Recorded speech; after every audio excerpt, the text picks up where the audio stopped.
What is up, guys? Swallow J here, and I'm here with my co-host. Heart of War. Cross table, I got Matadora Roja, a.k.a. Sherry Arnold. You got your a.k.a. in there. What's up, baby? Across the boards there, we got producer Chris. How you doing, producer Chris? I'm good. Outstanding. You got your cup of coffee? Got my cup of coffee and my Disney mug. Your Disney mug? Oh, you went camping this other weekend. Camping. Speaking of which. Quotes, camping. No, speaking of which. I was like, you're in Disney World. He's like, it's Wild Kingdom. It's camping. I'm like, oh, Fort okay. Wilderness. With the animals. Yeah. Believe it or not, it was funny. We were driving around with the golf cart. Fucking cheater. And there was a whole flock of turkeys on the side of the road. And Tyler just didn't know what turkeys were. And he was like, oh, look at all the birds. And I'm like, those are turkeys. There was like 20 of them. But we did, as a family, we did our good deed for the month down there. Gobble, gobble. So Yeah. we were driving around. One of the things that we do in downtime at the campground is there's a ton of Pokemon stops and gyms and all like that throughout the park. They still play that? Oh, yes.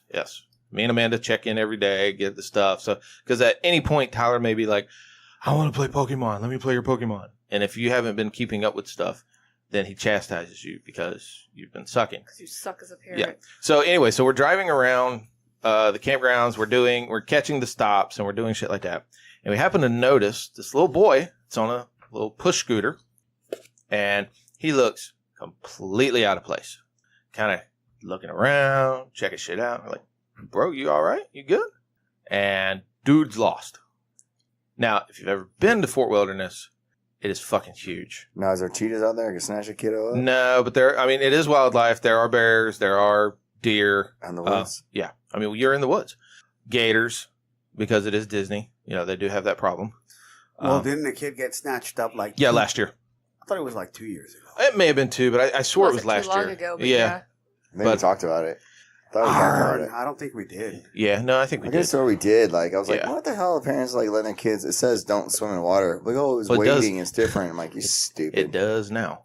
But Fort Wilderness is huge, and dude was lost. So got him come over to the golf cart. Got it, know your phone He's number. talking to strangers? Well, we were like, are you lost? Do you need help? And he's like, yes, I don't know where my campground is. And we were like, all right. He talked to you like that? How old is he? He was probably 6 or 7. He's like, yeah, I don't know where my campground Well, is. he was dude. like real timid. He's just like, I'm lost. I don't know where my campground is. And we're like, cool. Wow. Come over. Do you know your mom's phone number? And so he knew the number. He didn't know the area code. So then we had to look, where are you from? Luckily, he knew what city he was from. So I was able to look up the area code. Called his mom. No answer. And I was like, well, do you know what camp area you're in? Because each one of the camp areas has a name. Like, we're in Jackrabbits and this, that, and the other. And he was like, yeah, we're in Big Bear kind of thing. I was like, cool. So I had to pull up our Google Maps, and I found that. I'm like, all right, we're this way. Put your scooter on here. Jump in the golf cart. This is my son Tyler, and this is my wife. To introduce them to everybody. Come on, we'll take you to your campsite. Come here, little boy. So we took him all the way down to his campsite, dropped him off, and he goes running up there, and it's not his campsite. Oh, shit. So Amanda's like, follow him, please. I was like, yeah, no, I got this. We're going to do this. So he checks another campsite, and it is his campsite. His little sister, but nobody's there. And his little sister shows up, and then his mom shows up, luckily. Well, his dad's already left looking for him. I don't know how long he'd been gone, but he'd been gone to the point to where Dad had already gotten the truck and was driving around fucking Fort Wilderness. So how big is this place? What's the conclusion? Well, the conclusion was we got his mom. His mom showed up. A little freaked out. Well, after seeing you, of course. Of Anybody. course. Giant white guy, tattooed, shaved head. Probably a skinhead for sure. Yeah, flying the rebel flag out the back of my golf cart. You're like the South lives. Yeah. What? So his mom was, she was like, thank you for bringing him back, da-da-da. And then later, I don't know, about 2 hours later, I get a text message from her number just saying, hey. No number. Who this? Well, she was like, hey, again, I just wanted to tell you thank you so much for, helping and getting our son back to the campground. I can't thank you enough. You don't know what this means. You could. With money. No, they were probably already like us like, strapped because you're paying pretty penny to be down there. Yeah. How do you know? Maybe they were loaded.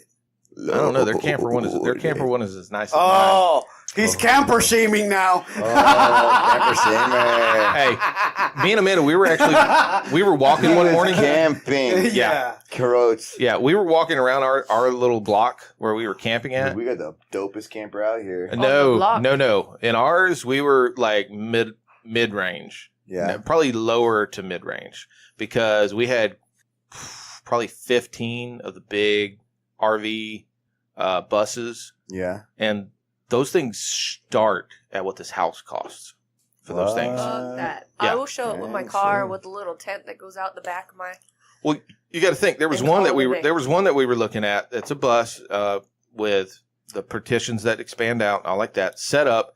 Their pull behind car is a Lexus, so it's like So it's a Toyota? no, It's no. a fancy It's a fancy Toyota. Yeah. It's a much more expensive Toyota. But it's like, me and Amanda were joking. We're like, how much money is just in this block in campers? I mean, it's probably $4 million in campers. Good lord. Ooh. Money. Mine's not. I'm so impressed. Nah. Different world than I live in, bro. Hey, it was a lot of fun, dude. We spent 5 days down there. We went to Disney. We went to, Again. we actually, Don't again, they have a bring a friend thing? I think they do have I'm something a like friend. that. Yes, you are. But see, we have to use our bring a friend. We got to get Art down there. I got to get Art down there so we can get a picture with Mickey. I want to go. Bro, to they're the like, yo, this is the Pandora. happiest place on earth. I was like, I don't know. Hey, he can take. I know a guy named Mickey. Mi quintal de huevos. La la la. Only my Spanish people got that joke. Do I need to get- huevos? Who? Oh, I forgot to tell you. Wallow got chastised by his mom today for talking to me. Yeah. Yeah. Damn 'Cause right. he That'll said- that'll teach you to talk to me like that. So check it out. So Wallow's on his phone talking to his mom in Spanish, and then Chris pulls out his phone and puts on Google Translate. But he was talking too. Well, yeah. Well, I he was. was He's like, hey, speak up. My Google Translate Yeah. can't get you. Loud and crisp. He's Well, I like, was- fuck you, motherfucker. Yeah. Shut So the that's what he tells you. Like, fuck you, motherfucker. No. I said, shut the fuck up. I'm on the phone. Yeah. So then you hear his mom. I'm assuming I don't speak Spanish, Yeah. but then she starts getting onto him. It's like, don't you talk to him like that? That's not how you talk to people. He's like, yes, mama. I was like, yeah, I'm like, I love your mama. I said, I'm sorry, mama. This is how I talk to this motherfucker. He's like, mom, you don't know this fucko like I do. you don't know this white guy. Fucko. You don't know him. He runs. He rides with a rebel flag. Damn right. Dukes of Hassam looking motherfucker. Damn right. Yeah, they Meow. took that show off because of a rebel flag. No, I they know, didn't. man. Well, they it's back on, but now they have digitally removed the Confederate flag from the General Lee. What? Yeah, you haven't seen And it? it's rainbows No. now. No, it's What not is rainbows. It's just nothing.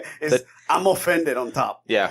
No, they did. There was a couple episodes where they like removed the fucking. Usually, how stupid is Yeah. Yeah. that? I mean, Someone got paid to do that. it's, Yes, they did. Oh, we're just creating jobs. it's What? part of the show. I mean, Oh man, it's a General Lee, bro. It's just that's what it It's is. racism. I never thought about racism when I watched the show. Well, it's because I There's don't know. no why. black people in Yeah. it. Is that what you're saying? I don't know. Perhaps.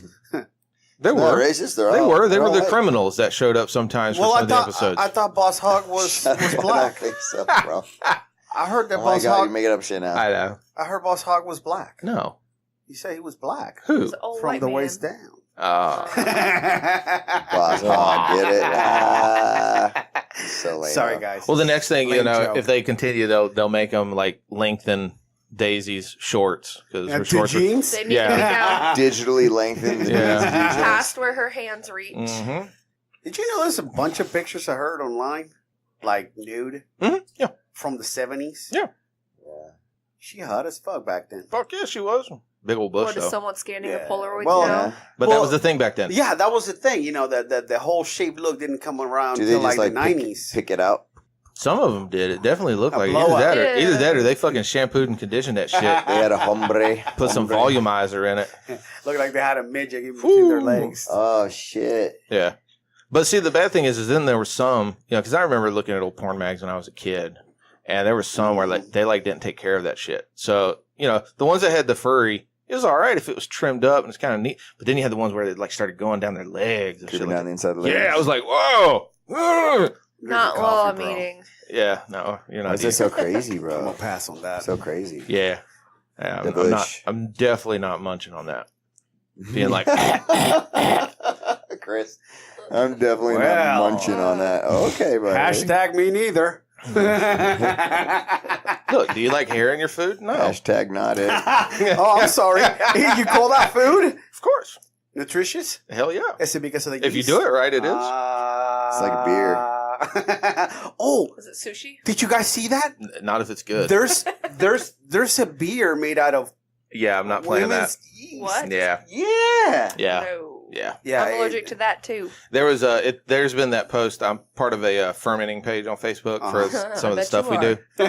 do. But somebody posted that article about they're using woman's yeast Yeah. for beer, and I'm like, Yeah, I'm gonna pass. on I ain't that. even remotely interested in that. Me neither.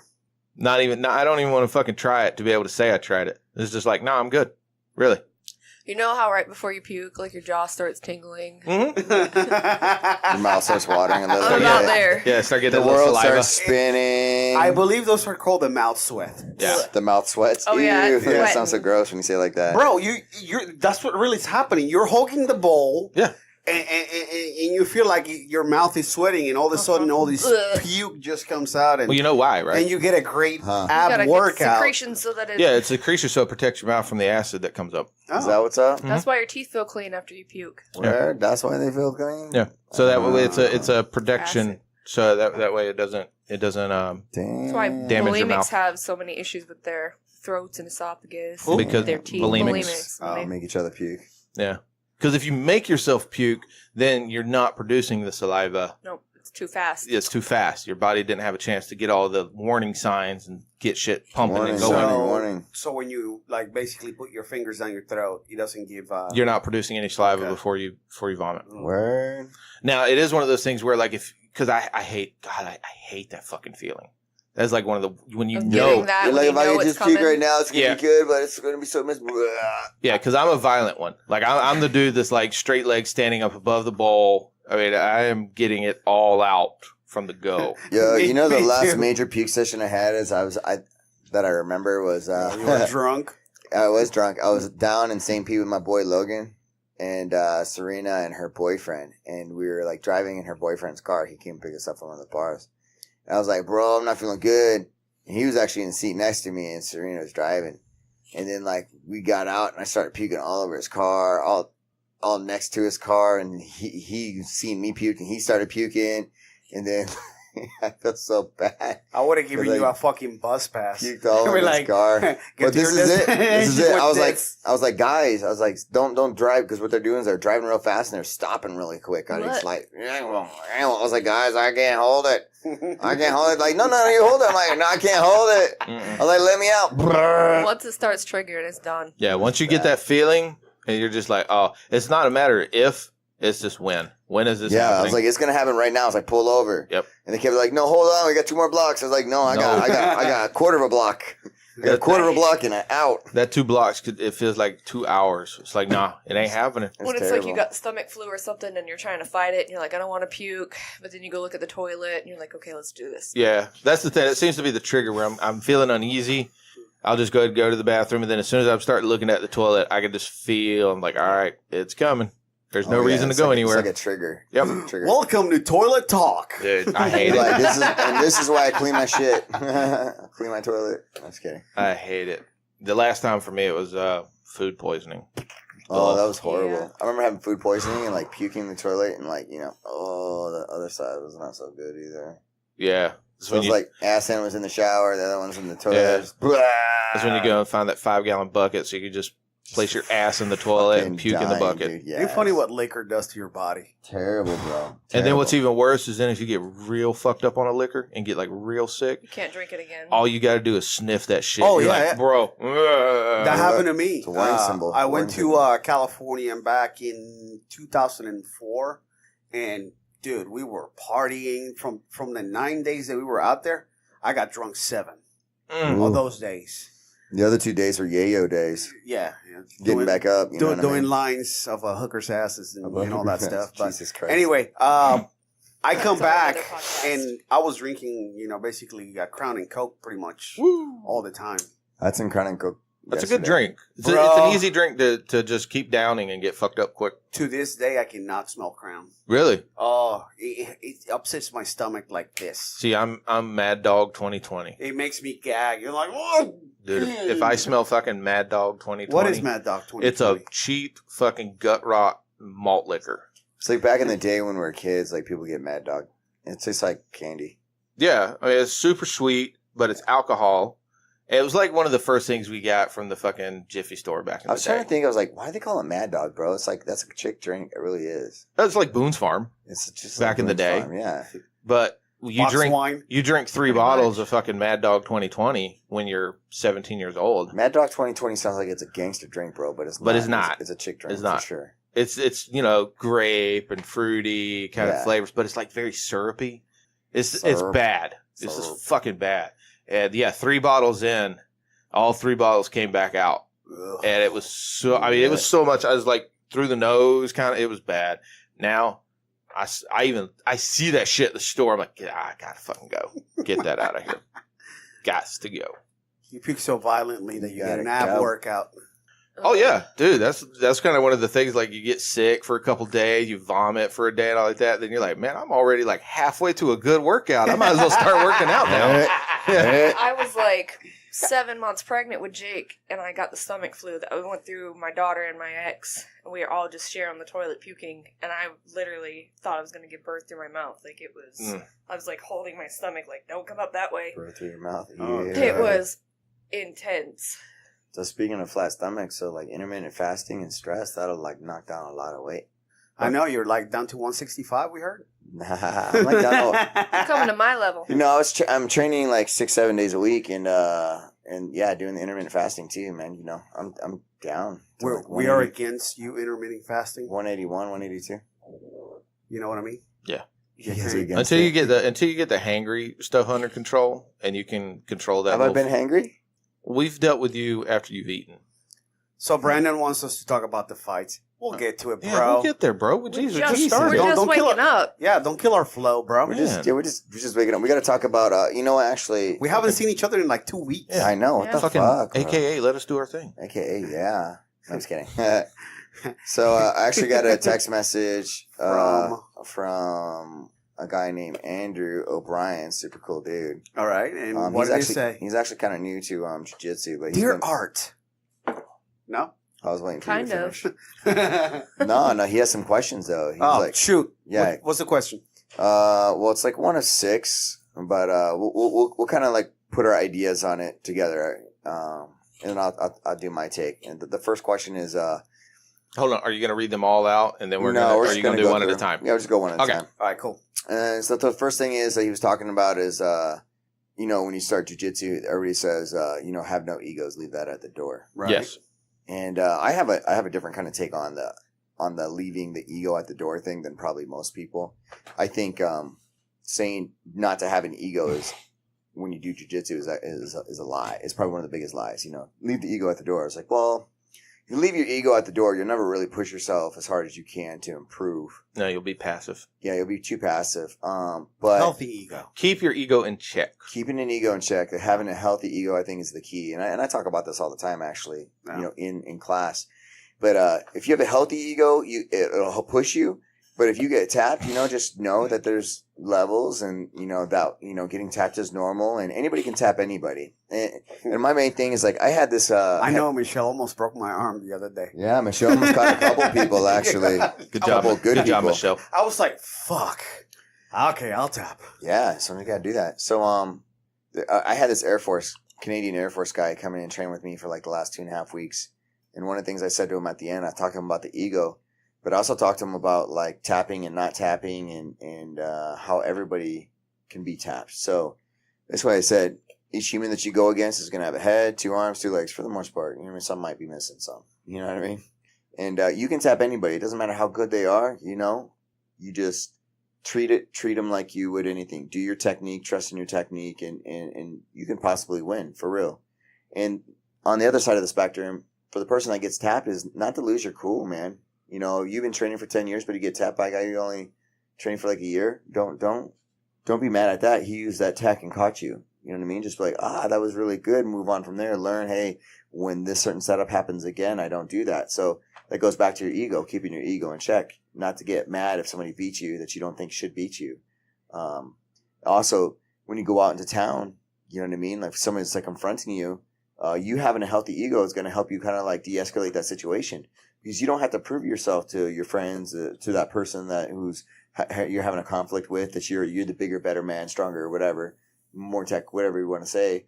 You're able to just kind of like say, hey, it's not worth it, and just kind of walk away, and it's totally okay, and there's nothing wrong with that. Conflict is avoided. Laws, dealing with the laws avoided. Possible injury that's avoided. I mean, it's all positives from there. But that all comes from having a strong, healthy ego. If you leave the ego, like I said, you'll never grow. You gotta push yourself. You gotta have a certain amount of drive, and then that's part of that's from your ego. I've heard Joe Rogan talk in the past and saying that guys that train are not very likely to get into a fight because they know what they can do or what can happen. Yeah. So if somebody comes at them, they're going to try to de-escalate the situation first. So, to me, that makes absolute sense. But I also seen guys where they're commenting, you're like, oh, what a pussy, I would have kicked his ass. I'm like, okay, well. You're the guy who has the peacock because you don't know where you stand. You have to prove yourself. Yeah. So that's definitely the difference. And, as far as like, what was the thing you said, Joe Rogan said? That most guys that train are going to try to de-escalate the situation before they get into an actual fight. So on top of that, so people are like, oh, you do jiu-jitsu or you teach this, so you're all like, and it's like actually very much the opposite. Right. When I was in a different sport, like bodybuilding and powerlifting, I was more of that. I had to prove myself. I'm bigger, better, stronger, whatever. I show you my dominance. Let me show you my biceps. And at that time, I didn't know. I didn't have a healthy ego. I didn't know where I was. Is that maybe why Nick didn't like you when he first saw you? No, actually, I was always nice to Nick, but he definitely judged me. He was like, "Oh, this meathead coming in the door." You know what I mean? He's probably going to be a douche, and I judged the shit out of Nick the first time I met Nick. So yeah. Was he headbutting people at a bar? No, he was. Okay. I think I said it before. He was actually critiquing a friend of mine's work. Yeah, and he was being real rough about it when he left. I was like, "Who the fuck was that asshole?" And now he's like, one of your best friends. Yeah, one of my best fucking friends in the world. Okay, so we'll move on to that second question. He's like, okay, so how do you recommend a coach, player deal with an unbalanced ego, i.e., overinflated or underdeveloped? Ooh, that's kind of tough, man. That is kind of tough. I think it's a case-by-case basis for sure. I've dealt with people like that, and I steer away from them. Well, when it comes to like an overinflated ego, sometimes you have to check that person. Well, humble them a little bit. The way that I basically handled it was I was slightly better. Yeah. So what I would do is I would talk to people while I was rolling with them. Yeah. Because I had no respect for him because of the way that he carried himself. And normally when you roll with somebody, you're focused on what you're doing. Yeah, you're right there in the moment. I was basically being a dick back because you really you don't do that. So that's from a player to player perspective, from like a coach or someone who owns a gym perspective. When you roll with them, like typically if someone's like being really, really rough and their ego is really, really bad and they're kind of like hurting other players, I remember right? a scenario. Yeah, and you can talk about that after I'll finish this. You tell that story. But what I typically do is I'll roll with them and I'll kind of stunt on them a little bit, not hurt them, but I'll just show them exactly where they're at, and then I'll have a conversation with them afterwards. Say, hey, listen, this is how you're being perceived. That's why this is how people stunted all the damn time. This is how people are feeling, and this is what needs to be checked. You need to check yourself and like realize what is going to help you grow, what's going to help your teammates be better, what's going to help, what's going to be the most positive way to handle this. And I kind of go off on that. The underdeveloped side of it is if somebody who's like very self-conscious, who's not very confident in themselves, you know what I mean? You start working with them. I personally will work with them, or I have another coach or another player that I know who's trustworthy, work with them. And as they roll, kind of help build their confidence in their techniques, maybe put themselves in certain positions and like coach them through that. And as they feel confident with the technique, their ego will kind of rise up to the nice buoyant level that it needs to be. Now you think that's ego or confidence? A little bit. If your ego gets damaged, your confidence goes down. Right. So they coincide, I believe. Now back to your story. No, I was just remembering there was that guy that came in, Marine type guy, and all like huffy puffy. Oh, and you could tell his ego was just on fire. You're talking about the guy that Art beat up? Yep, and Art just kind of was like, all right, so they rolled. And Art was just super cool and collected, and the guy kind of like goes after him and like boom, like pushes him kind of thing, and then they just go at it. And watching Art just kind of like his whole face and expression shifted, and it just went down from there for that guy. Well, I've been in those situations too, where somebody's overly aggressive, and I just let them work until I see that they're a little bit winded, and that's when I go on the attack. Yeah, so I remember that case specifically, and he's actually a really nice guy. You know, he just didn't know any better. I think it was just ego. I mean, it was most definitely ego. He was young and he's big and he's very strong. And his girlfriend was there, and his girlfriend was there, so he didn't like to be. You know, so typically what happens is like when I roll with new people, you know, I start down, you know, on the ground already, and I'm just kind of like chill and flowy with it. And he was like super aggro. So I was like, all right, when that happens, you know, I stand up and we work the whole takedown portions. I typically don't like doing that. For newer guys, just because they don't know how to fall properly, and they could possibly hurt themselves. So, I mean, I try to take away as much possible risk of damage for them as possible, but I have to also protect myself too. So when that guy was coming after me really, really hard, and you just kept, stone face, you know, you give them no emotion, and that plays a psychological factor on your opponent. You know, if they're hitting you with as hard as, you know, I mean, he was even throwing punches, you know, to the body and stuff. You know what I mean? Hitting me as hard as he could and doing the things that he could. You know, I just, you know, deflected and then just wore him out. Took him down, you know, finished him a couple times. Neon belly. Dance around on the knee. Little stun on him real quick, you know. But afterwards I talked to him, I was like, hey, listen, you know, you see all that energy you're spending, see how tired you are. You wasted that energy. And where did it get you? You know what I mean? And then the results are the same. I was like, we need to calm you down. Let's get you where you need to be, work on your tech. And you know, he did end up getting better before he had to leave. But, you know, and that's typical. And generally it's with the younger males that feel like they have to kind of like prove themselves. And being a young Marine, you know, they're taught to kill. It's fucking aggression 110%. Yeah, especially in their version of martial arts that they do with the mid-map version, you know. Because I know anytime, like if we're rolling or something like that, you know, Art's over there on the side, he's rolling, he's normally on his butt or on his knees, and then all of a sudden you see Art stand up, everybody's like, shit. Let's go ahead. Hey, can we pause this real quick? I'll stay in your guard, but let's just pause this real quick. Turn around and watch this because. Oh yeah, I think you were there at that time too. Yeah, I was like, just watch because somebody's going to go for a ride. I think pretty much all of us kind of stopped and we all watched. did. Yeah. I was like, watch this. I was ready because it's going to be fun. I stopped because I didn't know what was going to happen. I thought that maybe his buddies were going to jump in. Dude was getting super aggro. And yeah, he was pretty aggressive. Because you know, once a friend is in trouble, you come in with a flying drop kick. Well, especially if you're like new to the gym, you don't really know what's going on. You see your buddy who's getting worked. You're a Marine that's your battle buddy, and he's over there getting fucked up. Just constantly, it's just going to irritate you. So shout out to all the Marines in the area. Yeah, for sure. Because nothing but love. All the Marines that have come through the school, love them. The first night's always kind of a little awkward. It takes them a couple nights to kind of, everybody knows where they're at in the gym. You know your pecking order. So once that pecking order is kind of reestablished, most of the time, I've yet to come across one that we've had in our gym that was an asshole. Well, I think that's one of the most important parts, too, is that after a situation like that, is that you have a debrief with them. You know what I mean? You talk to them. Hey, this is what's acceptable, what's not acceptable. This is why you failed at this certain things. This is how we're going to get you better. So not just berate them and be like, you can't be so aggressive. No, you're going to hurt somebody, but explain to them, what the pros and cons are and how to improve and give them a good steady guide on to getting better. Because that's my goal as a coach or my goal as an instructor or just a human period is if someone asks me, I was like, hey man, let's try to do something constructive and not tear somebody down. The second you start tearing people down, man, you look bad. Either. Not only do they not want to look, I mean, this is all facets of life. The second you start tearing other people down, it doesn't make you look good. I promise you it doesn't. It makes you look bad. So as soon as you can start like trying to figure out solutions, positive solutions, not negative solutions, everybody wins.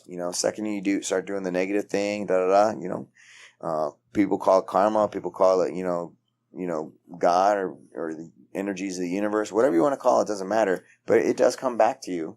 And you have to be, so just try to put out as much positivity as possible. Let me ask you a question Sure. before we move on to the next question. Yeah. Have you ever received a complaint about me? About you? About me being too aggressive or... No. Okay, cool. No. No, you're like a Oh boy, wait till you come back. roly-poly. I'm changing you like that up. roll up, No. Well, then you open. Hey guys, listen to this. You can My breathe. man can breathe. He can breathe.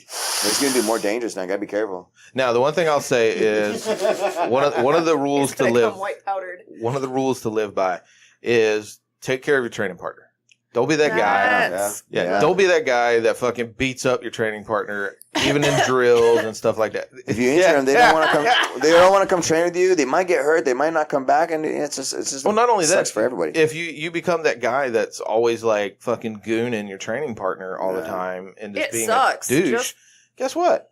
I'm not gonna fucking drill with you. Yeah. I'm gonna be like, hey, guess what? You can go over there and drill against the fucking wall. As I'll be someone over here. who's constantly injured and constantly dealing with stupid injuries, Yeah. Just nagging. It's- Yeah. frustrating as fuck when I can't go and train. And then my training partners get smaller and smaller, like my options. And it's like, why do I even go? Because I just sit there and watch, and that's not fun either. Well, that's why every No. time I've rolled with you, I've never went hard. I just And I just keep you in my guard and just try to, But yeah, right now, like coming off of that both of those surgeries, the antibiotics, all of that, my body All of is that jazz, super yeah, it's fucked. jackered Like up. everything's super loose and Yeah. popping in and out, and It's horrible. it's I don't know how it's gonna be. I haven't rode with you probably about a year now. you know It's been a what'll while. probably fix that, right? Some gluten. It'll help tighten up them joints. So Some gluten and some milk. Wait. You my bond God. it together. if you don't know, Sherry has celiac disease. So And that's I'm an asshole and I fuck with her pretty constantly about it. her food issues. All just because of that one time I ate her a little bit of her pizza. Oh yeah, McDojo gluten-free Life pizza. in the house. What's up, What's up, guy? What's McDojo? up, Bruda? All right, so check it out. We're gonna go to the next question. What's your advice on players to prevent them from becoming frustrated and quitting? This is the deal, man. And this Understand it's a journey. that's for sure. Everybody wants to be good right away. Yes, that's another thing. The biggest thing is like, hey, man, take small bites. Just take them more frequently. You don't have to like try to consume as much as you can and get better just right then.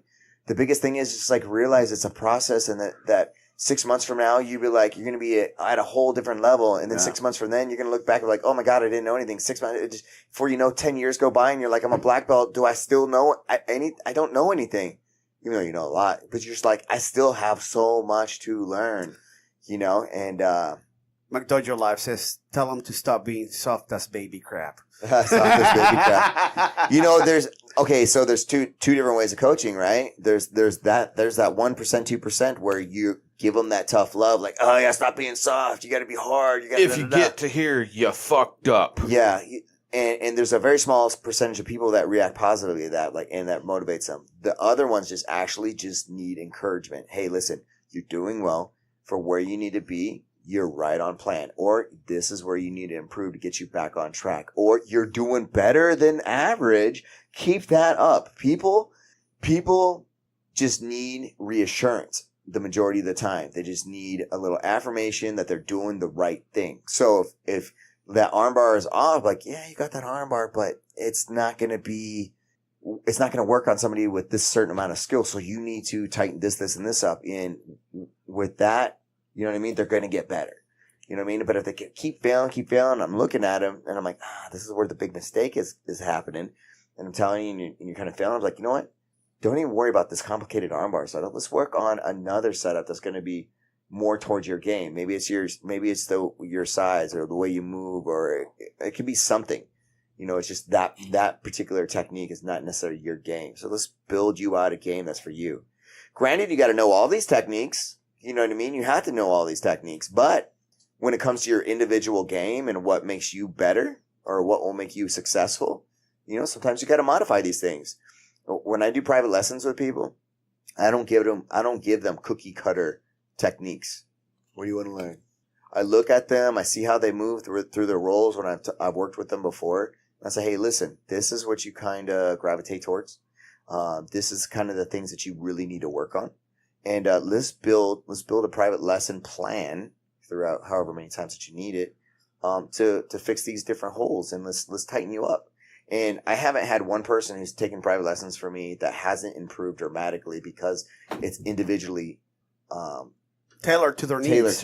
That's exactly the words I was looking for. Well, I mean, because that's what he did with me when I first started. It was like, look, you're not in a position where you can do this, this, and this. So we're going to work on tactical stand-ups. You can work on getting those down. Then once your body's good for those, guess what? I'm a big guy. I'm not going to be playing a lot of inverted shit and things like that. Let's not worry about those things. Let's move to this. This is going to be more your style. This is going to be more your body type. What's going to work for you? Yeah. The other thing I do is literally like whenever we have our positional rolls that we do after the end of class, and then we have our open rolls. And a lot of times for me, what I'll do is when it's open roll time, I normally try. I've been lacking on this, and I think it's been hurting me in my open rolls somewhat. But normally I will pick something. And it's not really always an attack. It's 99% of the time for me, it's just defense, survive. Try to get to a certain position. Control. Yeah. Get past or guard, and just get inside control. Just pick something. Work on that. Because if you're trying to work on everything in that one roll all at the same time, nothing's going to fucking work. Yeah. And that's you're going to overload your brain. Yep, exactly. And then you're going to sit there, and I've done it so many times where you get stuck in a spot and you're like, I don't know where to go now, because I'm thinking of 1,000 things that I should be, that I would be thinking about if I'm a good jiu-jitsu player. No, man, just fucking work on this, And as you learn how to chain these specific moves together, you will be a couple steps ahead of the average person. Yeah, because my biggest thing is I stall. One sec at a time. Yeah. That was something that I kept hearing when I started. And the two people that kept talking about chaining were James Butner and Dean's brother, David Grant. They were like obsessed with, okay, I get here. If I don't get this, I'm going to move to this. I'm going to move to this. Yeah. And at one point, I think David had a setup where he had 5 different options. And I'm like, how do I couldn't compute that just yet. I still can't. Like, I'll still get into a position where if the move, I try this, I try to guard break. It doesn't work.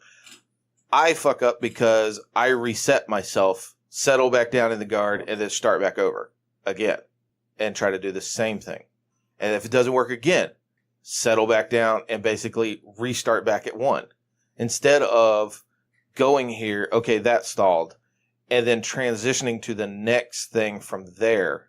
And it's mainly just because my knowledge is still not there. You're just trying to find yourself back in the familiar position. Mm-hmm. I'm just glad that when I was coming up as a white belt, I had those guys, James Butner, David Grant, Dean Grant. Yeah. Fucking Dan Pascal was there. Who's a beast as well. Randy Warren. Even though you give him shit. I give him shit all the time. Randy's good. Yeah, no, he seems like a nice guy. There were so many good guys. I took so many beatings. It's not even funny, but he helped me with my defense. Well, that's the thing. We were talking about last night. Part of that too. I'm sorry. Go ahead. Part of that too is that you took so many beatings, really kind of like tightened up your ego, right? You're like, ooh, you're either going to fail or you're not. But when you're taking those beatings, they kind of teaching you things during that time. They're teaching you things about yourself. Or they demoralize you either way.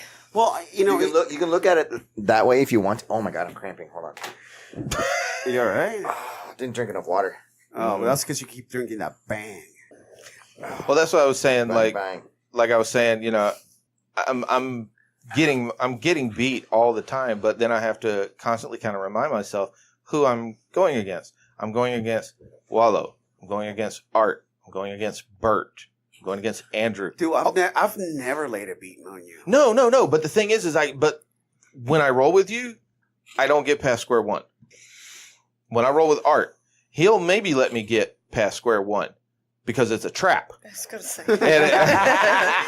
And now I played myself into a position. Retreat! It's a trap! Yeah. It's a trap! Bert don't give me shit. If I do get anything for Bert, it's because I had to work blood, sweat, and tears and pay for it in a pound of fat. And then I still get fucked and caught and choked. Andrew, I can never tell when Andrew's just letting me fucking play or if he's trying to submit me. But I am constantly beating my head against this wall. But the thing is I know eventually I'm going to put a dent in the wall. It's going to hurt, but that dent is going to be progress. Bert just said that your jiu-jitsu is better. Yeah, I know. Everybody keeps saying that from when the day you started, you were a fat piece of shit, and now you're just a fat. He said also that it's just your double leg that isn't. Yes, because I led with my head. Thank you, Mr. fucking Guillotine, on that one. All right, check it out. So we're going to go to the next one here. Okay. So the next question was advice on cauliflower ear. How about it? All right. Drain it. Well, compression. This is, that's a legit question. You know what I mean? Don't be that guy. So. Well, is it advice that you have it, you're getting it, or yeah, how to advice avoid on it? how do you deal with it? How do you prevent it? If you do have it, what do you do? So officially, yeah, no. Officially, if you have cauliflower ear, you need to go see a medical professional. Go get it taken care of. Don't do it yourself. Unofficially. No. How to prevent it. Stop getting caught in triangles. Just kidding. Just kidding. Basically what it is when your ears get roughed up and they're kind of like getting pulled. A lot of times it's from triangles or folded over and roughed up. And, the only time that you're really in danger with cauliflower ear, other than just aesthetics, is if it goes down into the canal itself. Then it can affect your hearing. But down exactly. in the canal. exactly. So if it's just on the outside, a lot of times, if you know some people who might know how to do sterile technique and drain these ears and keep it compressed over a certain amount of time, you can recover from that. It's fine. But mostly it's just damage or rubbing of the ear. Like I've been doing this for like 11 years now, and I have very minimal cauliflower ear. Now I have a couple buddies who just look like they have wadded pieces of gum stuck to the side of their heads, because they get their ears so roughed up and then they don't get it. My hero is Randy Couture. Brandon's got really good advice here on the cauliflower ear. Huh. He said, deal with it. Protect it with your man bun. So, but officially though, if you get cauliflower ear, go see a medical professional. Although they probably don't always know what they'll probably try to cut it and.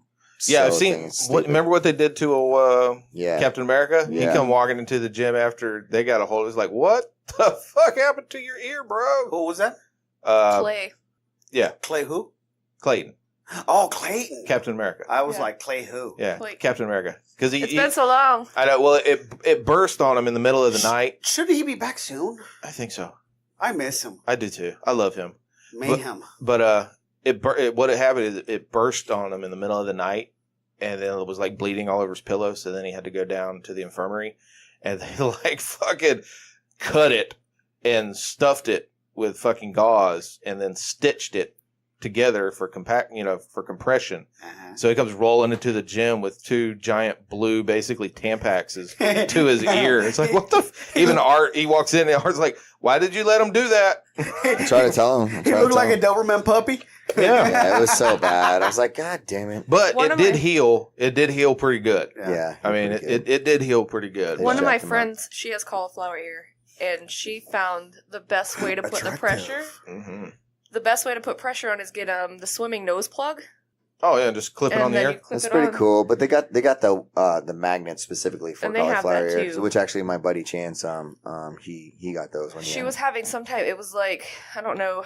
She didn't like it or it wasn't fitting right, so she went and got the nose plug. And for her, she probably had small ears. You ever seen that? She's a small girl. There was a video that was floating around. I want to say it was last year, but whatever. But it was one of the schools where part of the promotion was the coach gave you cauliflower ear. Get the hell out of here, man. Like they had the guy on the mat. And they were literally just taking the elbow and just fucking raking it across the ear. Well, you know what people would do, like in wrestling, like college, and they would take the towels and then put it over their head and it'd go like this, back and forth. Why? Oof. Yeah, to get cauliflower ear because it's like a badge of honor kind of type deal.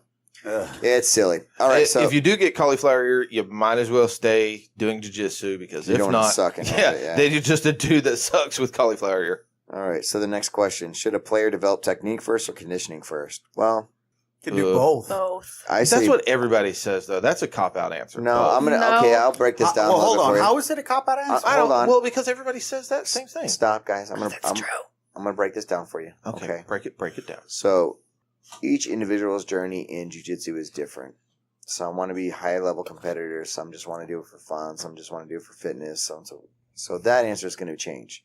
If you're just doing it fun, recreational, so on and so forth, just concentrate on the technique, okay? And then start building your conditioning as you get ready for possible competitions in the future. You don't have to have great conditioning to do jiu-jitsu. You don't. Jiu-jitsu is anybody can do this, right?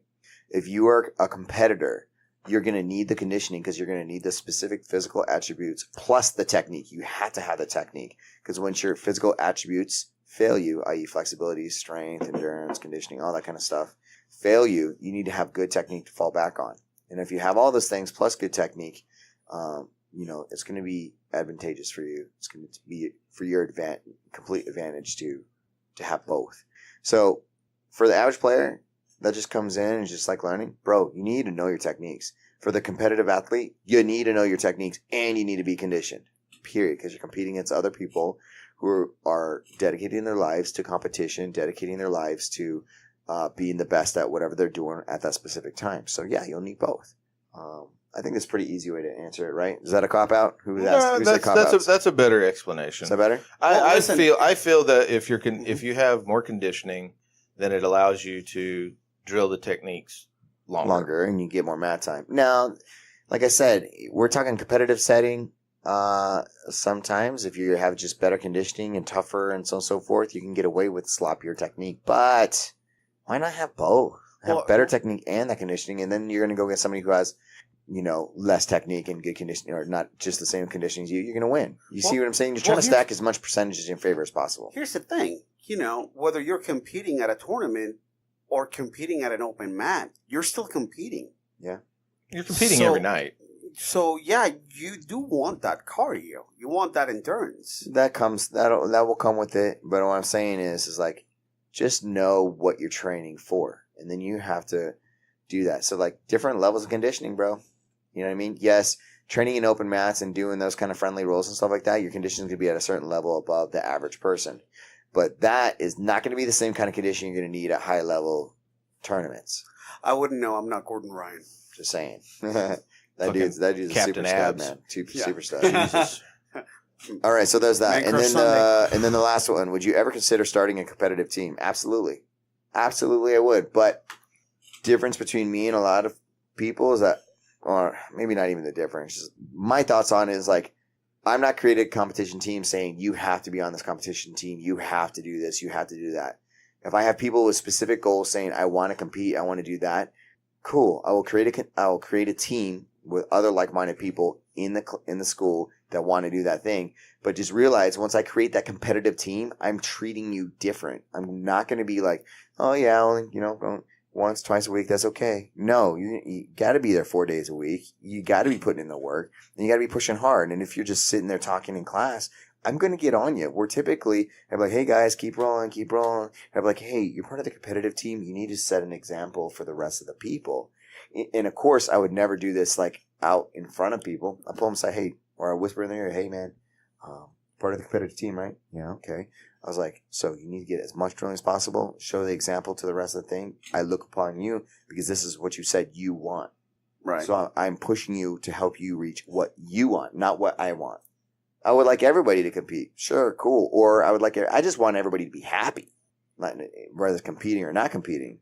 You know what I mean? So like what you tell me your goals are, I'm going to help you reach that. I just want to come here twice a week and learn some technique and enjoy my social portion of this. And absolutely, man, I want you to have that family and that social nature and enjoy those techniques and learn and feel that you're getting better and do that you are getting better.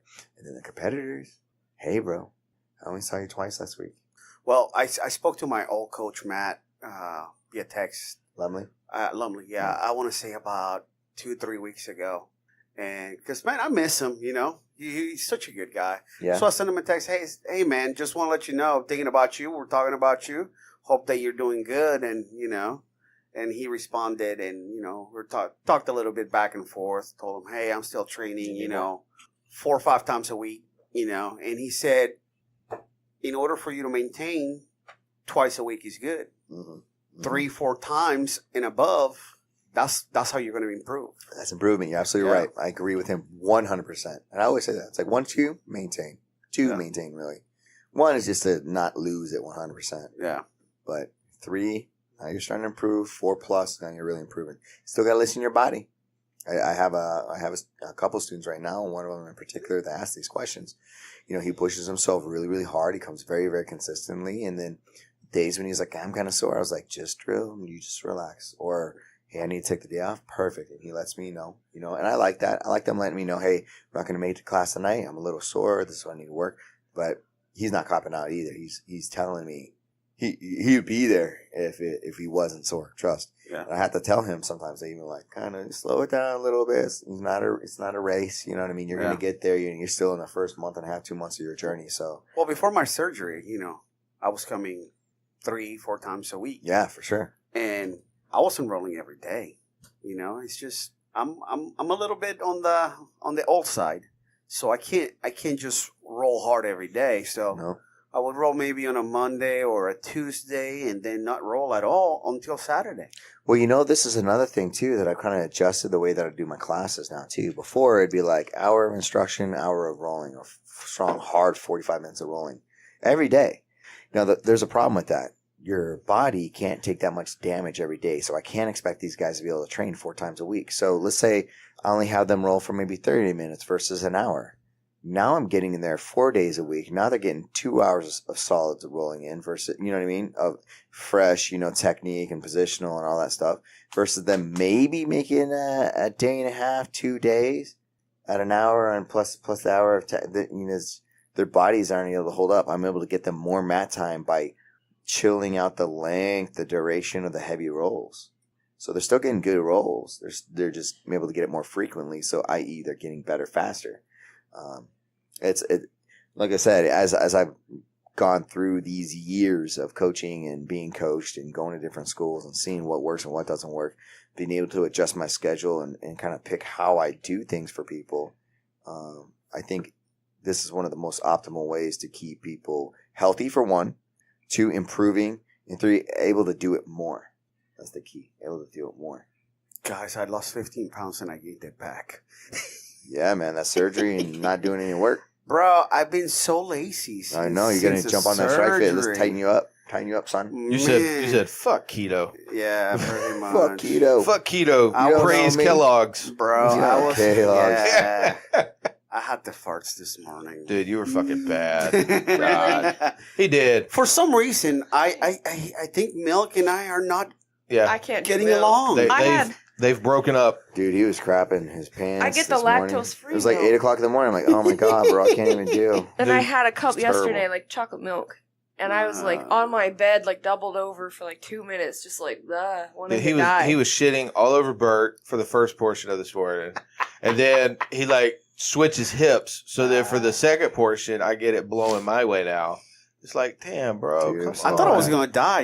Before I couldn't smell my own farts. So I thought you were going to die too. It was okay. But now it's like, oh my God. Actually, no. I was convinced you were dead, bro. I was like, man. He ate something. I was like, I'm good. pretty sure he died. That's what death smells like. That's the smell of a decomposing body. Is what you were releasing. I'm decomposing from the inside out. If you've ever smelled decomp, you will always remember that smell. Hey, do we have any more questions from your student? From my boy. Yeah, from Andrew. That's a no. Because we No. got some fights. Yeah. No, let's talk about fights. That's it. That's it for right there. Actually, what happened is he just messaged me. Oh, yeah? He was like, I didn't expect you to answer all the questions. Hey, man, we care about our fans and our listeners. Listen, what did I tell you about that word fans? Sorry. I don't like it. I don't like it either. It's like I students just- trying to call you master. Yeah. Oh, hey guys, let me talk about this master thing too. By the way, Sensei? no master. I'm tell you. Professor. Okay, Sensei. So we were doing a Saturday practice, Yeah. like in an open mat or whatever, in Q&A, kind of going over blue belt curriculum and all that. And this guy walks in, and he's a black dude, and he had a white t-shirt on, had some blood on the front end. I was like, oh, fuck. And he starts kind of like breaking down and crying. And talking about, No. listen, he's talking I about left. how he has to get down. He has to get over down the road, and he, gives me a sob story about his girl and how this other dope guy is a bigger baller than him, who beat him up, and he can't do anything. He just left the hospital over at Orange Park, and he pulls up a shirt and has this big zipper of these staples, and how he was in this crazy motorcycle accident, and his guts all spilled out. I'm like, fuck, bro. And he's like crying, so I'm like holding this guy's hand, and I'm trying to console him. And he's like, man, I just need a ride, man. I just need a ride. I was like, hey, man, here, have a water right now. Let me finish the classes. I'll give you a ride down the road, get you closer to where you need to be. He's like, all right, man. And then, we're doing these things right here, right? And he's just talking and so on and so forth. And I'm like, fuck. Dude, this guy, I forget where I'm going with the story, but it felt really bad. He was like, man, I was like, man, I forgot we're heading up the other direction. You know what I mean? I was going to give him a ride. Wallow shoots out. He's like, fuck that dude. I'm out. Well, I had said my goodbyes. Yeah, I'm in Wallow's camp. And he's starting to talk, and I'm like, I'm not about to listen. I know, man. So Sorry. I'm kind of like, damn, bro. You know what I mean? You're a better man than I am. Well, I have a heart. You know what I mean? He So likes like, I feel for projects. people.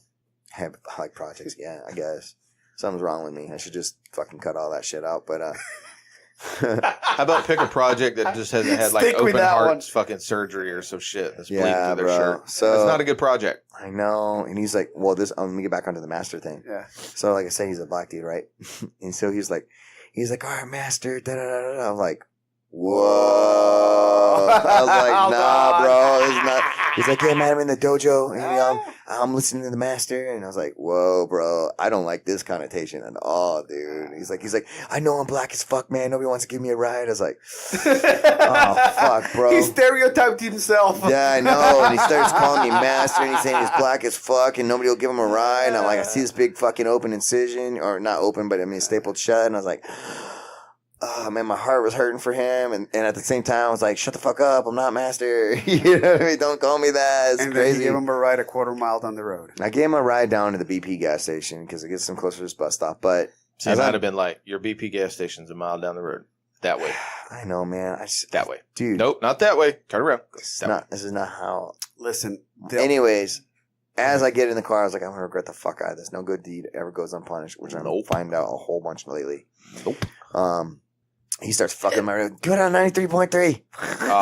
Started Get fucking my road. the I was like, fuck out. I was like, oh my God. I was like, here, I drop you out of the dog track. He's like, oh, drop me in that BP. I was like, all right. In the BP, he walks off and harasses somebody else to get him a ride. I fucking head back and say, thanks for cleaning up the Mac guys, so on and so forth. I was like, that guy was calling me master? Oh, shit. He been watching too many fucking Saturday morning kung fu. Listen, Bro. the one and only time I gave somebody a ride, it was 1 o'clock in the morning. That's a fuck up right Yeah, there. he gave me a sob story. I was I thought he 21, was gonna say 22. something else. He gave me a... And Gave me a gummer. Soft. I ended up in Myrtle Avenue. Where's that? Ooh, that's not a good area. Behind some warehouse that I could see the trucks coming in and out. Mm-hmm. In an But he- alley? Kind of. Basically, warehouse Yeah. district. So there was a house that had no lights. There was a few people up front in the Porsche. I've seen this shit in a horror movie. The guy gets out of the car. He goes to the back. Did you drive off? Two guys come running out of the front and running towards the back. I'm like, I'm out. The hell yeah, I'm out. Because he wanted me to wait and give him a ride back. And He was I'm going like, to buy some fucking cocaine or some crack. bro, I don't know what the fuck happened to that dude, but I'm pretty sure he's dead. White guy? Yeah, he was Meth. white. Meth. No, he was black. Oh. 'Cause I was going to say, if you drop a white guy off at a house like that, that's meth. Got to go get that bump. Bro, I don't know what was going on, but I'm like, I'm not sticking around. That's crazy, bro. And I couldn't find my way out. Look, I don't pick people up. I will stop. If you're broke down on the side of the road and you have a vehicle and I can tell that you are rightfully broken down, I will stop. Now, I've helped some people. Sometimes it's backfired on me and I laughed, but nah. If you're like, hey, you come up to me at a gas station or in the fucking parking lot and be like, hey man, can I go? No, you cannot. I have this rule ever since. I do not give a ride to anybody I don't know. No. If I'm stranded somewhere, I'm going to pick up my phone. I'm going to get an Uber. Yep. Bottom line. I'm not going to put you in a situation where, a stranger where they doubt what my intentions are. Yeah. Yeah, smart. So.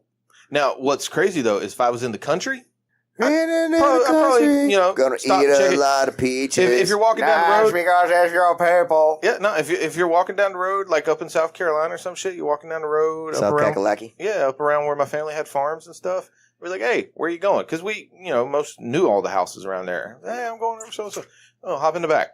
You're not getting in the cab. No, not getting in the cab. You can hop in the back of the truck. I might pull that, but down here in Jacksonville, sorry, bro, Nah. ain't doing it.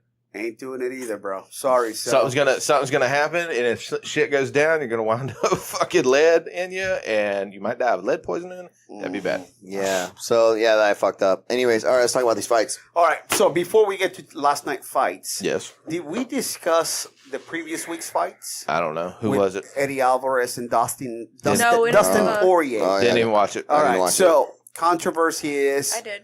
Eddie Alvarez threw a 12-6 elbow. Okay. Yeah. Now, based on his history with his last fight with Dustin Poirier, where he threw the illegal knees, I thought that it was fitting that the ref said, no, it's a 12-6, even though it should be legal. But the rule says it's illegal. Yep. I was okay with him taking away the position. How do you guys feel about it? Don't know. Go. Didn't watch it. Well, that ref had I think he ref 2 or 3 other fights, and it was frustrating to see him. And this was just people being on the ground in guard, and they were moving. They were actively, punching, defending, whatever. But he would stand them up 2 seconds into them getting in guard. He'd stand them up, and so he did that several times with other matches. And then with this one, they were against the cage. Alvarez basically had mount, they were kind of seated. He had kind of mount and then did that elbow. And I felt like that should have just been a warning. I've seen before where they're like, hey, no punches to the back of the head. No this, no that. So that could have just easily been like, hey, you can't do that. No 12-6. And then just let the fight go. But they stood him up. Alvarez got rocked. And he just went down. Well, besides the elbow, he wasn't doing any damage anyway. I don't remember how long they had just gotten. Seems like there's Down. such a discrepancy between the good refs nowadays and the shit refs. Well, Mark Goddard, he's a pretty decent ref. Is that who was reffing that fight? Yeah. He was Wow. standing people up a lot, though. It just didn't make any sense to me. As soon as people would get to the ground, he'd stand them up. You didn't watch that fight? I think the UFC might be pushing the agenda. Which is what? Stand this up and get more excitement going, more banging. No. I mean, it's exciting to me to watch these on the last ground, night with But you got to remember that those refs don't work for the UFC. They work for the state commission. That's true. last night with JJ Aldrich, she was in guard, and the other girl was holding her down, and he's like, "You got to work, and it was like, what is she supposed to do?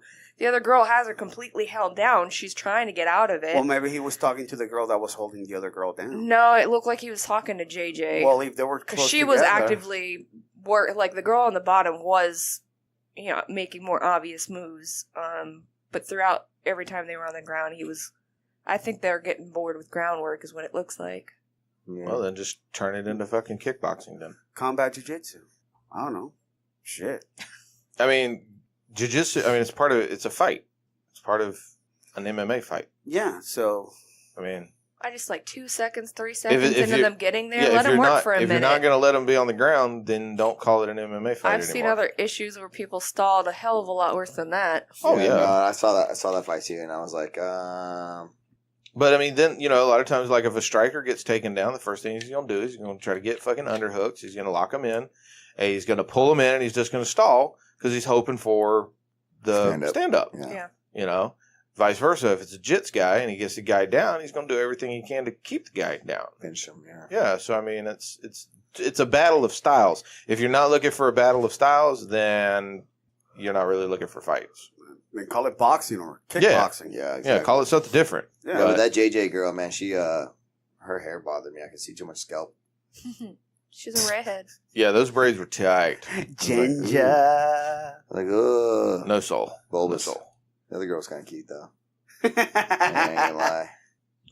So But I thought she was gonna do better, man. But her hands were really low. She's firing from the hip. She kept her left down left the whole down. time. I'm not surprised. JJ, the other girl, the one with the braids that had all the scalp showing. She's just got a high forehead, bro. Yo, she had a big bulbous head. Well, I wasn't. Bulbous. That's a little aggressive, but Well, I don't think so. What These are about poor these are Cub? 115-pound chicks, dude. Huh? What about poor Cub? Cub Swanson, yeah. Yeah, he walked out of the cage, huh? Renato Moicano.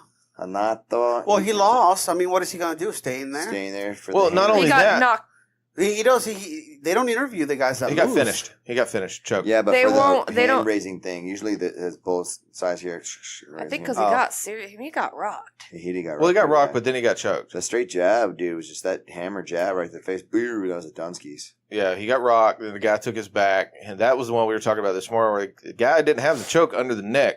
No, It was, that was a Burt crank. yeah, that was. You're either going to fucking tap or you're going to be eating through a Pretty good straw. jaw, yeah, dude. It was pretty hellacious. What was the I fight? didn't like the whole bowing at the feet and all that. That was Yeah, when you that started was talking the- about master. I started thinking about That's that. too much. I was like, dude, come on, you just fucking won your fight. Yeah. Yeah, you're Well, he you can bow while you're Once. standing. once. Show You know, you don't- respect. he was just showing respect, man. That's I a bit get much. it. And well, that He- guy is kind of like that. He's like a very super humble, super respectful. Like that was genuinely him doing that. He wasn't like showboating. He was No. But it went on about 5. The whole on his knees Man, by you fucking gotta realize, Cub's feet. man, that guy, the way he felt about Cub Swanson was like, this is a legend. This is my someone idol. I idol, someone I really, really look up to. And you know, it's a confliction of feelings of like, hey, I had to beat him for this right here, but I'm so thankful, and I'm thankful for this guy. You know what I mean? Maybe I'm paraphrasing, but I Oh, don't know. no. But that's It's how just I feel awkward. about it. Yeah. It is a little bit awkward, probably a It's little bit a much, little weird. but you got to think about it, man. When we have these hard rolls or hard training sessions, man, you know, at the end, like when you roll against somebody, you know, you give them a hug, man. You know, like you guys battled it out, and Yeah, but we don't hold it for 30 seconds and then look into each other's eyes. well, or anything. maybe you don't, but that's Yeah. good. I mean, the dude was literally about 2 seconds away from fucking kissing Cub's feet. Well, I think he was. No, I think he was like He- pulling some Thai shit. You know what I mean? He was just. Well, he's Brazilian, so yeah, whatever. South American ground karate. yeah. Whatever. So there was that. That John's in who else? In What? the very beginning, Yeah, that was a really good fight. John. Oh, you mean Santos versus Holland? That was a super fun No. fight. No. That was the John's first on and, the John's. John's. Oh, John's and M? I don't know how to say that. Munoz. There you go. Munoz. That's There you what go. it was. Which one is that one? It was. It was it's- John's versus that what he said. Yeah, John Munoz. versus Munoz. He was smaller guys, but bro, those calf kicks. You know, Oh yeah, that's the Oh, fight. yeah. That Man. fight. those kicks are very popular right now. Yeah. Like, you know, back in the day, you used to kick Keep somebody in going, the yeah. sciatica, That low Eh, calf kick. Now. and basically you kill the nerve on their fucking legs, and they'd be dragging that Well, leg. it's not only Now it's the yeah. calf. Yeah. Well, you know why they're doing that, right? Because Because it sucks. yeah, it sucks. But what you're doing is you're smashing your tibia, which is your big shin bone, against the fibula, which is the side of that Small. the leg right It'll there. break. That small little.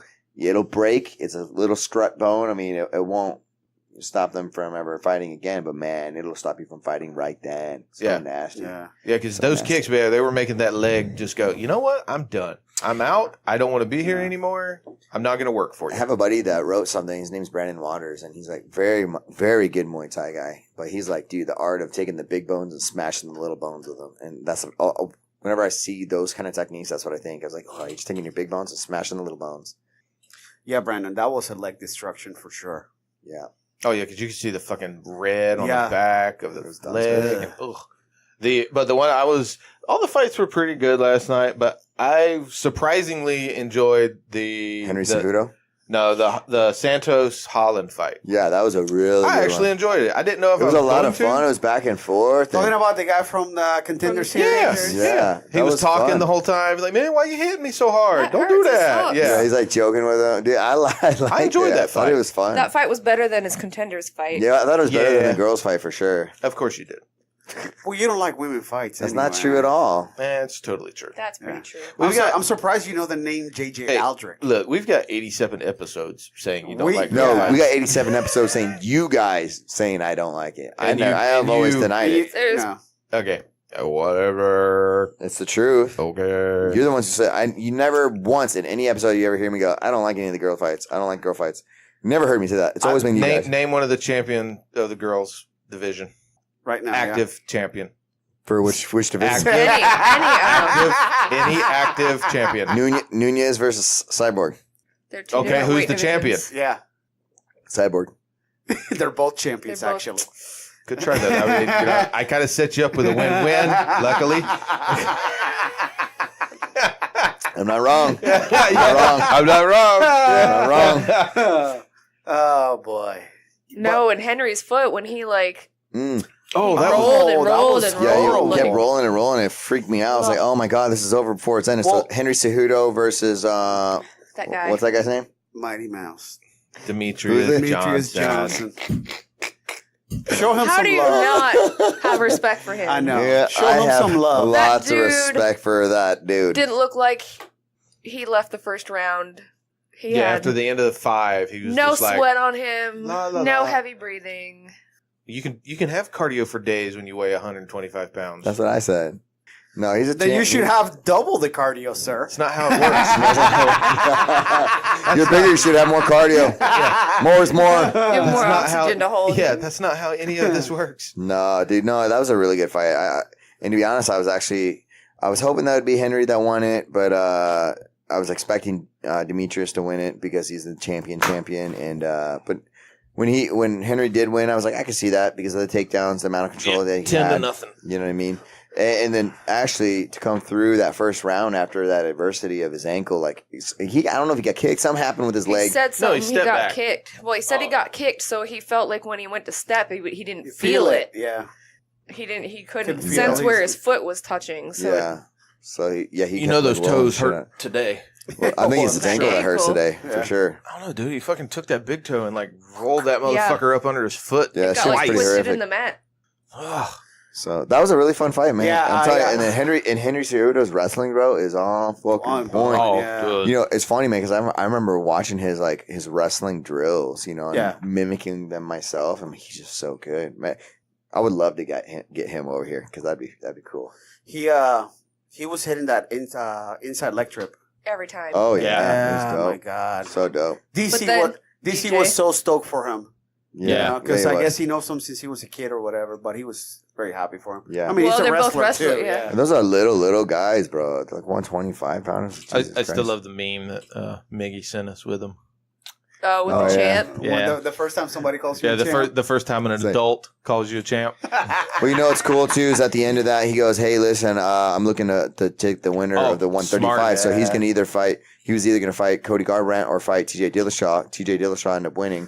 He wants to fight T.J. Dillashaw at So- 135. So you got somebody who was a wrestler Yeah, with amazing striking yeah, and a Olympic wrestler because TJ was, I think, Cal Fullerton. I think he think was so. in college that he went to. Yeah. But it was wrestling. D1 And you have a D1 wrestler against an Olympic. and against an Olympian, A wrestler. gold medal. gold medal Olympian, Sweetheart. So yeah. Get that shit straight, yo. yeah, not bad. But yeah, and Henry Cejudo, man, I'm a real big fan Sorry of his, for- man. I like him a lot. You know, TJ, got that win over Cody Garbrandt again via knockout. quicker, Quicker. First round. fucking Yeah. Cody got too aggressive again. Yeah, he kind of rocked TJ a little bit, came in real hard, got caught, boom, boom, boom. And got And caught then- with the same Wobbly. punch. And then not to mention, there was like 12 unanswered strikes in a row to the face. He looked like he got anxious, like he wanted to finish him Oh, right then and there. It's totally. like, Oh, yeah. bro, you did such a good job with Dominic Cruz. You hit him, you rocked him, but you didn't You just didn't rush chase. in. Yeah, you didn't, His composure was definitely. Yeah. shot the definitely. shit.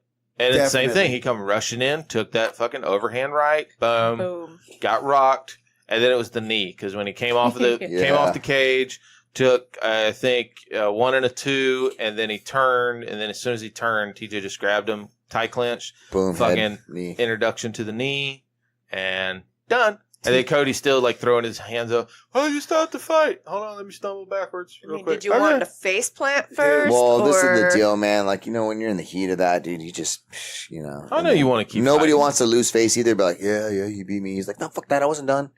Of course, You were done, bro. Of course. And typically the fighters know that. And a lot of times in the rules meeting, the ref will say that too. They're like, hey, listen, man, when you're done, I'm gonna call it. And I understand you're gonna say no, and that's to say face, and I get it. We'll play that game. That's what the game is. So that's a little inside thing on that, right? But what's crazy is It's like if I call a fight, though, I mean, you're done. You're going to go do that thing. Or if you want out, I'll know. Yeah. I'll know you want out. I'll Listen, pull you let's- out. And then you can say, I didn't want out. I didn't want For out. the And mo- then say face. For the few minutes that fight lasted, it was just a barn burner. It was. it only Matt- lasted 38 seconds. Matt, 38 seconds? What? You know? It seemed TJ? like it was a No, little that was longer. longer It was than a little that. longer. Round 1, 46 seconds. It was under a minute. I mean, Was it it? was. I'm looking It at. seemed I'm, longer, It was but so it was much action in under a minute, bro. Well, what's crazy is really. Well, I guess Cody had 10 total strikes. Yeah. Okay. TJ had 34. Yeah, and 13 of them were in the face unanswered. Yeah. Like, Significant was 22, TJ to 10, Cody. So Cody landed 10 significant strikes. That's it. Well, still, for the moment, for the Good brief, kicks. for the brief moment that it lasted, it was a good fight, and It was. mad love to no love, Cody Garbrandt. He did rock TJ. and you got to give it to TJ. He's just a killer. he's just good. Once he smells that blood in the water, he just goes for the kill. Yeah. So And normally he puts you away. Yeah. they were talking about him changing camps and stuff like that. He's like, listen, man, people change camps all the time, bro. All I did was change camps. He called me a snake, so on and so forth. And I was like, Well, Listen, I think it's more like how he did it is what made everybody so pissy about it. Yeah. Is Yeah, there but- a right way to do it, though? I mean, either No. way, people aren't going to be happy. When I left the specific camp, they were pretty upset about that. Or what I was doing was cross training at another gym. Did you Well, see they- his shirt though? Yeah, it's a snake. it's a snake Yeah, because skin. they're calling him Snake. Well, it's because Connor called him a snake. It's Yeah. like, oh, you got a snake in your yard. It's hard did when call you it. have some of the top level guys in the same division at some point to be able to say, like, I'm the best, because it is an individual thing. Yeah. So at some point, there probably is going to be some moving of camps, and you're Well, going to not have only to go that, against each other. You just get a different look. I mean, you're going to have to get a different Yeah. look. I don't understand that why coaches, in jiu-jitsu or MMA would prohibit somebody from going to another school. Those are bad coaches. You are a paying client. You don't get to tell me what to do. Well, not only that, it's not even, I agree with you on that point, but not only that, that's just a bad coach. Because if you're training at a gym, you're training with the same people at that gym all the time, you're going to get, okay, I know, like Bert, he surprised me the other day with the arm bar because normally Bert just wants to choke you. That's what Bert wants to do. He technically did choke your He arm. choked my arm. But the thing is, if you roll with somebody all the time, you're like, okay, well, I know what his game is, so Yeah. you know how to play. You got to get a different look because if not, your game is going to be lacking. Stagnant. Yeah. So if you're telling your guys, man, you can't go train at that gym, you're this, don't go nowhere. Yeah. You're a bad coach. It's You not should be that- telling it's not your you're guys- bad. It's just that you're maybe insecure. Well, bad. I think. To each his own. Yeah. To each his own. He's got his opinion. Let him have it. I mean, I know one coach who tells his guys, "Hey, go train other places. Yeah. Go visit other places and roll." That's why I love Dean. You Yeah. know? And of course, Art has no issue with me training anywhere else. Absolutely The not. first- Matter of fact, me and Dean, we talked about that in the very beginning. And he's like, bro, just so you know, when you start school or whatever, your guys are gonna go train some other places or whatever, and it don't have hard feelings when it does. If they love you, they'll come back, and you'll be their home. Yeah. And I was like, and I completely agreed with that. And it's been the truth. And I've crossed my whole career of jiu-jitsu. I've cross trained at different gyms, man, because I think that also what broadened my spectrum, the way of thinking of how to run the gym as far as times, how I do the classes, how I structure things. Not only that, okay, so you go to a gym you haven't rolled at. Okay, these guys are like really good at, because each gym's kind of always get known for, this, a style or something, and you have your guys go to that gym and they're like, dude, these guys are doing this. They bring fucking information back. Mm-hmm. You learn something new that you can bring back and you can implement into your training. And, it's just, It also gives you a way to measure your skills from where you are. yeah, because against- your pecking order in your gym. So it's kind of interesting that you said that. But if you go, like, we'll use ours as an example because it's very easy. Not one of my guys had a very similar game to each other. Like, Well, you also have a lot of different body styles in our gym too. body types, yeah. Okay. You calling me fat, bro? I'm calling me fat, bro. Oh. What I'm saying is Just like checking. I'm not making little clones of myself. You know what I mean? No, It's like no, you're neon belly. There's not, or you, although I've seen a I couple use guys it. do the new belly. Yeah. I use it. I've seen a couple guys do it. well, because we train it a lot. I use it on Miggy, but the opportunity was there. I popped up for a second. It was like, oh, this is kind of nice being up here. And then I moved on. So I was like, well, I'm not it's fun to be up here, but I don't feel real confident. We're going to go ahead and move to something else now. Yeah, unless I'm in the gi, I'm not doing neon belly. Cause Well, we were in the gi. people just lift me up and then set me over, and doesn't work You know, for me. We got guys that are really good at takedown that can, We got guys that can stuff your takedowns. We got guys that are really good at just, hey, I've got a good guard. No, you don't. Watch this. You know? Yeah, Bert. Yeah, Bert. So, guys, Conor Khabib got announced. Yeah, super excited about that. We didn't see that coming. Shit. For October 6th. Vegas. So what do you guys think about that one? You know, It was Dana's like, thank you staged. so much. It was what? Staged. What was staged? All of that shit. All of that bus. We already talked Yeah, about come that. But on. I'm just saying, they proved it. You're like 3,000 and late. No. I'm just saying they proved it. Okay. Did they? What do you think about the fight now? I don't know. It's in a couple months. He's like, I'll let you know when I see it. I don't give a shit. I just don't. Honestly, I think that it's going to probably be the hardest fight for Conor. No doubt. I mean, this dude is Yeah. undefeated. Well, not only just that. I mean, granted, Diaz was a hard fight for Conor, but Diaz was a hard fight, I think, because of one reach and the jiu-jitsu. I think Khabib's going to be a hard fight just because of how strong he is. Yeah. And his striking. His striking is meh. His striking is not Nate Diaz striking, No.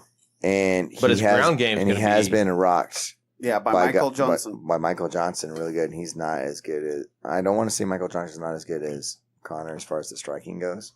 But I don't Michael think he's Johnson is not as good as Conor. I said it. So do you Yeah. think because both fights with Nate, you know, they went to the ground in the first fight, the second fight, Conor avoided the ground at all costs. Do you think he's going to go into this I fight think the he's going same to do way? the same thing, and I think he's going to try to do some precision hitting. And if he starts landing those lefts or starts landing those spinning kicks to the gut, it's going to be an issue for Khabib.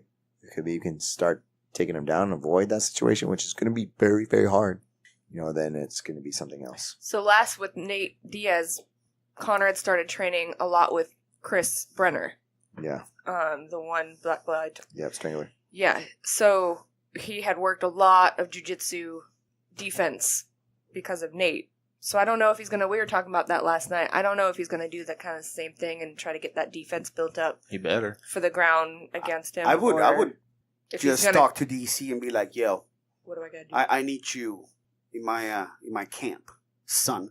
Champ. Yeah, champ. Champ. I need you in my camp. That's Champ. that's what I would do. Yeah, because if Khabib gets him down, But the problem is that's not going to happen. I just realized Khabib is AKA, which is DC's camp. Oh God, you're AKA. So fuck that. It's Yeah. not going to happen. sorry. All right. So You better be leaning on Dylan. So Dylan who? Dylan Dennis. Dylan Dennis is not a wrestler. No, but he's got some Yes. jiu-jitsu. Yeah, that's fine. But he needs somebody to help him with his takedown defense. Does Khabib do sambo?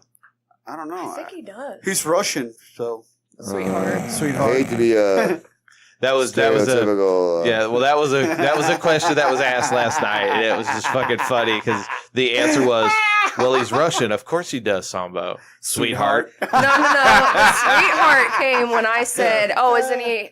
I said he was, I think, a silver medalist in for Henry. Yeah. I said, "Isn't he a silver medalist in sweetheart. wrestling?" He goes, "No, he's gold, sweetheart." And that started a whole fucking cascade of "Don't call me sweetheart." I hate it when you do that. So then, for the rest of the night, we all called her sweetheart. It's And just bless your hearts. for me condescending when you say it, I know, but you got to remember, we don't say that to be condescending. fucko. Yeah. Aw. Because guess what? I do the same thing to Amanda sometimes. I don't know what the word is I use, but I know that sometimes. Like, hey, bitch. No, It's I'll when say- someone says something that's like dumb or like, Yeah, really, and- why'd you say that? Bless and- her heart. And there's something I say, and I don't know what it is, but I could tell when I say it that it immediately pisses her off because she feels the same way. Like if I say it, basically I'm calling her a dumbass. Yeah. Don't call me a Pretty bitch. much. Yeah, so I understand where you're coming from, but the thing is, I'd never do it intentionally. He doesn't mean to, and he doesn't. I know. He doesn't mean to He's too fucking sweet. feel that way. He's too but sweet I've and noticed, fucking proper. I've noticed when he says it, it is when I say something that's stupid or You know how to fix that, right? no. Stop saying dumb shit. I don't know how. Well, she's a redhead, so. Let me just be real. Sweetheart. But it's not just him. It's something that a lot of guys do when they Oh, say. here we go. The guy hate. No, I'm not hating. They don't know they're doing it. I just generally don't think Here they comes know. the hate train. I'll go on that train later. Hashtag us too.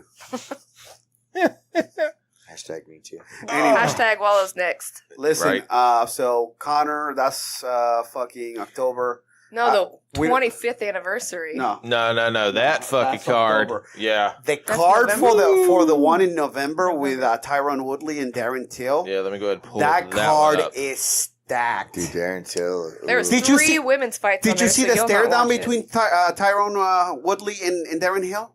Till. Till? Yeah. Darren Yeah, Till. not Hill. Oh, Okay, Till, sweetheart. It's okay. Thank you. I appreciate it, Cupcake. Right there. Sugar So Darren Till had his hands up like this, and Woodley come up to like his elbows. Like he would tower over Tyrone Woodley. Yeah. He looks so much bigger. That's not the one fight. That Maybe I'm not in the pants, Super excited for the one card. Who's the- Oh my God. You know how to throw a dick joke in there somewhere. Vagina, penis. So Are we good now? no, move on. He's pulling up the card. No, I'm just kidding. I was talking about Oh, that one was. We get all the vaginas and penises out of the way? Yeah, we're good. All right, now let's talk about some normal shit. But now, see, the problem Talk about is that's literally the only fight for that card. What do you mean? No, it's not. There was a bunch. What about But there was. Cerrone and Perry? Oh, yeah, that's that's not pretty that cool. fight. That's not What? that. That's not that card. What do you mean he's not? It's not. Dude, it was... I'm sorry. No, Who's that the one was with the computer? 229. Oh, fuck your computer then. Yeah. Damn. Tell me Oh, who- you and all your facts. So tell me the card then. Wasn't Cerrone with? Yeah, with Perry. Yeah, Perry. No, but wasn't that on the Conor McGregor? No, Card? I don't think so. No, it was for the 25th anniversary in Denver, Colorado. Okay, because this is in Dallas, Texas. No. UFC 228, which is the one that Woodley's fighting in. But that's literally the only names. I mean. Okay, so go to the one where it's in Denver. Okay. The 25th anniversary one. I thought that was 230. Pull that bitch up. The Beatrice. Put that bitch up. All right. Where is it? Because it's the 20. It's in November. Thought that was UFC 230. Yep. Is it UFC 230? November 3rd. Yep. Yo, In I'm New hungry. York, New York. Okay, all right. Pull it up. Hold on. There we go. What do you got? I'm trying to. Where is it? It's There we not go. pulling up? Okay. No, there's Poirier, Diaz. They've only got 5 fights on the card right But now. I thought Diaz pulled out. I don't know, Not but the yet. on the UFC website, the main card is to be announced, to be determined. You know what? Fuck them then. We'll talk about it when they come back. Yeah, but then they've got Romero, Costa. Hey, UFC, get your shit together. Yeah, fix your website, brah. Yeah. Yeah. Poirier, it's not open on my Diaz. phone. So Souza, I heard that Branch. for this fight, there's not going to be USADA testing For who? for those guys. Why? Why? They both got exceptions. Who? Paulo Costa and Yoel Romero. What? Yeah. Why? That would be awesome. I would fucking watch it. He's just talking They shit, both bro. on that horse meat? He's just talking shit. They It's need to not have true. that shit on a fucking Indian reservation. It's his team old body right there. They're both jacked. I'm kidding. I don't know. I was just joking. That's funny, though. I was looking at you. I was like, skeptical hippo. Right? I was like, I don't believe you. All right, guys. I think be Wow. fine. I didn't know that the one in Moscow is actually only going to be it's live on Fight Pass, so it's not a pay per view. who gives a fuck? Ain't Well, Mark nobody- Hunt's on that one. Oh, okay, cool. Oh, he's back? Yeah, he's fighting on that card. Okay. But then it's just Who's he fighting? To be determined? Alezinko, the boa constrictor. Oh, yeah, I remember that. I remember seeing that guy. Yeah, but there's literally it's 5 fights and it's all Russian fights. No. It's the Russians. Yeah, I mean it is. Ruskies. Well, except where he's not Russian. Where? Where WAR. What? Yeah. Huh? Anyways. All right, guys. We'll cover those when they come around, and we'll try to cover that November card for UFC 25th anniversary, 230, I think it is, once. Yeah, because they haven't even filled out UFC 229 yet. The only fight they've got on that card is just Khabib and McGregor. They haven't filled out the rest. Awesome. Yeah. All right, before we go, Art, why don't you give a shout-out to the sponsors? It doesn't matter if you're a performance athlete or an average Joe, Lean Impact Nutrition has got what you need to go. You want a 6-pack? You want high performance actions? Get your diet right. LeanImpactNutrition.com. Second one is BlackHiveTattoo.com. If you want the dopest tattoos in Jacksonville, you need to go ahead and reach out to the guys at BlackHiveTattoo.com. Get on that newsletter. Jump on that newsletter. And each one of those artists will tell you how you get in with them. A lot of times they're booked out for a good bit, so sign up to the newsletter. They'll reach out to you. Sherry, anything else you want to add? Any shout-outs? Any sponsors you might want to shout out? I ain't doing shit for sponsors right now. No, I'm good. Okay. Chris, producer. Yo. Anything else you want to add? Any shout outs? Any AKAs? Any AKAs? No. Just shout out to my wife as always. We got meal prep to do. We've kind of fell off the wagon on our little vacation down to Disney, so we're getting back on the wagon. Vacation, bro. I know, but it's their still meals are like $25 a meal down there. Yeah. Dude, he's got an RV with a kitchen and a cook. We cooked. We had meatball subs one night, but they're against carbs. You like them meatballs, huh? Get I love the meatballs. I'm all about those meatballs. Yeah. I made meatballs this morning. Did you? But other than that, ready to get back into the gym. See you guys Monday, tomorrow. All right. Die. Cool. All right, guys. Well, thank you very much for listening. Don't forget to visit our website, lrtlk.com. I hope I pronounced that right. Did I? I believe you did. All right, cool. lrtlk.com. Click the Amazon banner, Dad. That's right, Dad. Get your shop on. Get your shop on. Oh, shout out to him too, because he bought. My dad bought the weirdest shit. I drove his work truck the other day when we had to move it between houses, and he had this little pad, this little neoprene pad on his the armrest on your left side. I was like, dude, that thing is fucking awesome. And he's like, yeah. And we didn't say anything else about it. It showed up. One of them showed up in my door this week. Nice. Thank you, Dad. Yeah, so I'm like, what the hell did Dad send me? And I open it up. It's like, oh shit, this is cool. So that gets mounted in the truck. Thank you, Dad. Thank you, Daddy. All right. Again, lrtlk.com, where you can get all our previous episodes. And, of course, we're on iTunes, Google Play, Podbean, and a bunch of other, podcast platforms. And thank you very much for listening, and we'll catch you next week. Hopefully, I sound way better now. Mm-hmm. A lot sexier, too. Too sweet. All right, guys. We'll catch you next week. Peace.